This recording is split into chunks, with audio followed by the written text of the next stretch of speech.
aksi bila tauhid, aksi bila Islam. Tapi orang hana faham tauhid, hana faham Islam.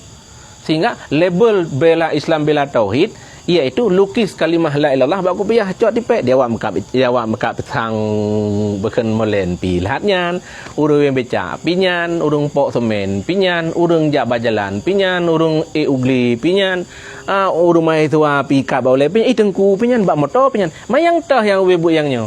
Terut lang lebong sabah na sopina. Unte tanya putanya ho mana gedepu beki, sama lagi gambar tigu marapu si, sama lagi gambar anak dot si beki. Sementara kualitasnya bermasalah. Mbak tulis la ilaha illallahnya kan lam yakun afdalu zi fa'ala manahu la ilaha illallah. Ya, Al-Quran.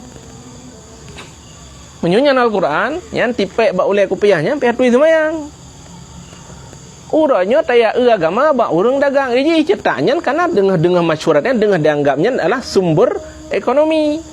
Awaknya cetaknya kan aksi bela Islam, bela agama, bela itu ini bela ekonomi. Cuma kalimahnya itu leh tinggal dia punya upload tu hana geblaunya beki hana pahiman ke. Baca kau la ilaha illallah Muhammadur Rasulullah. Rali ke barung la ilaha Muhammadur Rasul. Cia tanya pu hukum pu kuto la ilaha illallah Rasul hang reuh. Reuhnya kotoran tapi kan naji. Iya babah kotoran cirudah wa Quran tesu iman tunggu hana putri.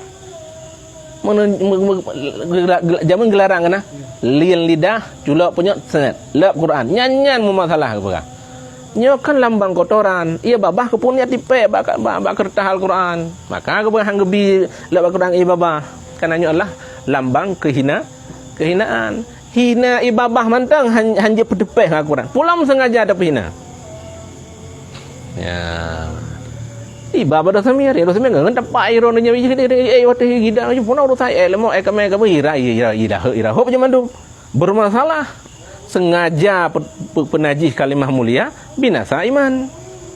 Kok panjang ya kan? Ya, gaji mutu hana ada pahami tentang engkanyo ada gok pegaknya, engkanyo urang pegaknya, tidak pegah pengai. Wajar pengai jangan hidup umur biji.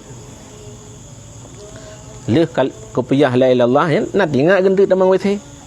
Hana nam tu mengajar jaga tahap berhormat hana bagi cak tu berdua je ciban puah baliknya mak ejit cak Quran dampat leknya kepak bedayan tabah huruf Al-Quran ngan tabah kalimah ngan tabah Al-Quran tandut binasa iman tabah kalimah huruf Al-Quran tabah ayat sengaja dicampakkan secara penghinaan rela iman.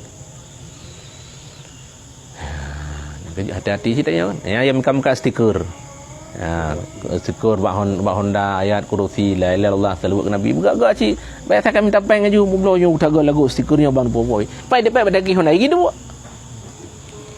ya mana bikin yo tak bismillahirrahmanirrahim batang ki Honda bak Clemente bak jimoto bismillahirrahmanirrahim bak tuk uroyan pertima bismillahirrahmanirrahim Al-Quran yang tabu ayat hukum yang kamu tepeknya bilakan kasar baru ataupun cara wate terletaknya nyan menyukamatnya mat Al-Quran mihana itu mayang masalah. Jadi kon asal kagot menghigot ketika hana mufhum god tetap hana god apalagi hana maksud god.